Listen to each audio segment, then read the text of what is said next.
நான் முதல்வன் திட்டத்தின் மூலம் யுபிஎஸ்சி தேர்வில் தேர்ச்சி பெற்றவர்களுக்கு தமிழ்நாடு அரசு சார்பில் பாராட்டு விழா நடைபெற்றது.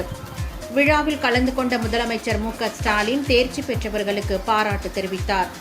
அப்போது பேசிய அவர், நான் முதல்வன் திட்டத்தில் படித்த 60 பேரில் 56 பேர் IAS, IPS பணிக்கான குடிமை பணி தேர்வில் தேர்ச்சி பெற்றுள்ளது நாம் எடுத்த முயற்சிகளுக்கு தற்போது பலன் கிடைக்க ஆரம்பித்துள்ளதாக கூறினார்.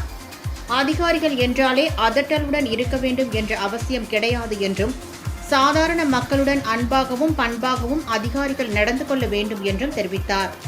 எவ்வளவு பிஸியாக இருந்தாலும் பெற்றோருடன் 5 நிமிடமாவது பேச வேண்டும் என தெரிவித்தார்.